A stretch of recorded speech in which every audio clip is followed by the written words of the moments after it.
ನುಡಿದಂತೆ ನಡೆದಿರುವ ಮುಳಬಾಗಿಲು ತಾಲೂಕಿನ ಸಮಾಜ ಸೇವಕರು ಹಾಗೂ ಕಾಂಗ್ರೆಸ್ ಮುಖಂಡರಾದ ಕೊತ್ತೂರು ಡಾಕ್ಟರ್ ಆರ್ ಅಂಜುಬಾಸ್ರವರು. ಹೌದು ವೀಕ್ಷಕರೇ, ತಾವೆಲ್ಲರೂ ಈ ದೃಶ್ಯಗಳಲ್ಲಿ ನೋಡಬಹುದು. ನಮ್ಮ ಮುಳಬಾಗಿಲಿನ ಅರ್ಜುನ ಪ್ರತಿಷ್ಠಾಪಿತ ಶ್ರೀ ಆಂಜನೇಯ ಸ್ವಾಮಿ ದೇವಸ್ಥಾನದ ಆವರಣದಲ್ಲಿ ಶೆಡ್ ನಿರ್ಮಾಣ ಆಗ್ತಾ ಇದೆ.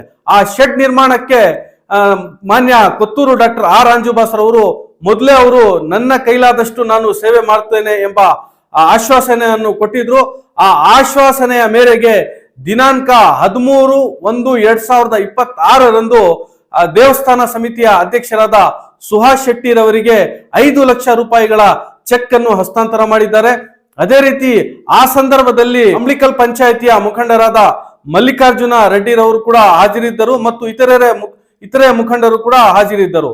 ಮುಕ್ಕೋಟಿ ದ್ವಾದಶಿ ಕಾರ್ಯಕ್ರಮದ ಪ್ರಯುಕ್ತ ಡಾಕ್ಟರ್ ಅಂಜುಬಾಸ್ರವರು ಅವತ್ತು ನಾನು ಮರ್ತಿಲ್ಲ, ಮೊದಲು ಏನ್ ಹೇಳಿದ್ದೆ ಆ ಮಾತಿನ ಪ್ರಕಾರ ನಾನು ಈ ಶೆಡ್ ನಿರ್ಮಾಣಕ್ಕೆ ನನ್ನ ಆರ್ಥಿಕ ಸಹಾಯ ಇರುತ್ತೆ, ನಾನು ಕೊಡ್ತೀನಿ ಅಂತ ಮಾತನ್ನು ಹೇಳಿದ್ರು. ಅದರ ಪ್ರಕಾರವಾಗಿ ಅವರು 13/1/2026 5 ಲಕ್ಷ ರೂಪಾಯಿಗಳ ಚೆಕ್ ಅನ್ನು ಸಮಿತಿಯ ಅಧ್ಯಕ್ಷರಿಗೆ ಹಸ್ತಾಂತರ ಮಾಡಿದ್ದಾರೆ. ಇದೇ ರೀತಿ ಅವರ ಸೇವೆ ನಮ್ಮ ಮುಳಬಾಗಿಲು ತಾಲೂಕಿನಾದ್ಯಂತ ಮುಂದುವರಿಸಲಿ. ಅವರು ಯಾವ ರೀತಿ ಮೊದಲಿನಿಂದ ರಾಜಕೀಯವಾಗಿ ಮತ್ತು ರಾಜಕೀಯೇತರ ಪಕ್ಷಾತೀತವಾಗಿ ಸೇವೆ ಸಲ್ಲಿಸಿಕೊಂಡು ಬರ್ತಾ ಇದ್ದಾರೆ, ಅದೇ ರೀತಿ ಅವರ ಸೇವೆ ಮುಂದುವರಿಯಲಿ ಮತ್ತು ನಮ್ಮ ಮುಳಬಾಗಿಲು ತಾಲೂಕಿನಲ್ಲಿ ಅವರು ರಾಜಕೀಯವಾಗಿ ಬೆಳೀಲಿ ಅಂತ ನಾವು ಕೂಡ ಆಶಿಸ್ತೀವಿ. ಯಾಕಂದ್ರೆ ಅವರು ಸೇವೆ ಮಾಡ್ತಾ ಇರೋದು ತಾವು ಕೂಡ ನೋಡ್ತಾ ಇರ್ತೀರಾ.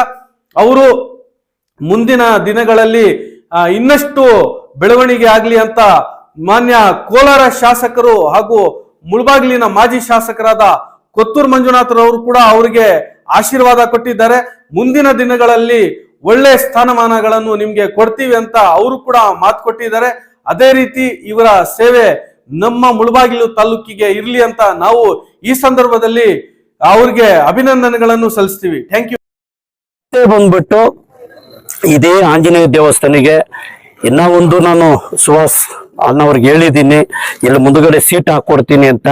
ನೀವೇನೋ ಮರ್ತೋಗ್ಬಿಟ್ಟಿದ್ದೀರನೋ, ನಾನು ಮರ್ತಿಲ್ಲ. ನಮ್ದು ಯಾವ್ದೋ ಒಂದು ಕಾರ್ಯಕ್ರಮ ಇತ್ತು, ಅದು 2026 ಇನ್ನೇನು ಬಂದ್ಬಿಟ್ಟು ನಾಳೆಗೆ ಬೀಳುತ್ತೆ.